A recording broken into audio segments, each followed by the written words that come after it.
కూటమి ప్రభుత్వం విజయం సాధించినందున అత్తెనపల్లి నియోజకవర్గం నుండి వాళ్ళు తిరుపతి బయలుదేరారు. వాళ్ళ మాటల్లోనే విన్నారండి. దేవరంపాడు వెంకటేశ్వర స్వామి కొండకాడ నేతి వెంకన్న స్వామి గుడి వద్ద నుంచి తిరుపతి వెంకన్న స్వామి వాటికి పాదయాత్ర చేస్తానని మొక్కోవడం జరిగింది. నేను అదే జనసేన నాయకులు కానీ ఎర్ర మహిళలు కానీ నాయకులు కానీ కార్యకర్తలు కానీ రోడ్డు ప్రతి ఒక్కళ్ళు మాకు స్వాగతం పలుకుతూ అందరిని మమ్మల్ని ముందుకు నడిపిస్తూ ఉన్నారు. అందరికీ సంతోషంగా ఉన్నారు.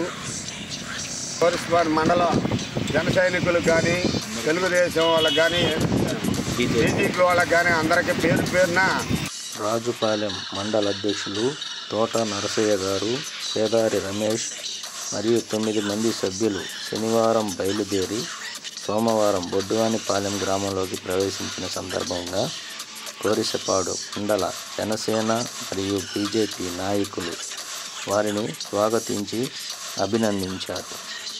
ఈ కార్యక్రమంలో ఉమ్మడి ప్రకాశం జిల్లా ప్రోగ్రాం కమిటీ చెవుల వెంకట్రావు, ఎంపీటీసీ అభ్యర్థి చెవుల అంజలి, అద్దింకి నియోజకవర్గ ముఖ్య నాయకులు పల్లపోతుల పూర్ణచంద్రరావు, బీజేపీ రవి గారు మరియు గ్రామ అధ్యక్షులు రాజశేఖర్ మరియు శివాజీ, మేదరమెట్ల అధ్యక్షులు నాగేశ్వరరావు, ఉపాధ్యక్షులు చంద్రశేఖర్, కోరిసపాడు గ్రామ అధ్యక్షులు శ్రీనివాసరావు మరియు సుబ్బారావు, తమ్మవరం గ్రామ అధ్యక్షులు శ్రీనివాసరావు మరియు వీర మహిళలు తమ్మవరం అనిల్ మరియు వీర మహిళలు అన్నపూర్ణ మరియు అరుణ ఈ కార్యక్రమంలో అందరూ పాల్గొని విజయవంతం చేశారు.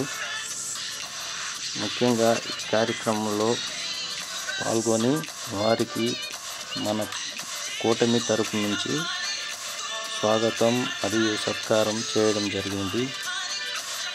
కార్యక్రమం వేగంగా జరగడానికి సహకరించిన ప్రతి ఒక్కరికి కృతజ్ఞతలు.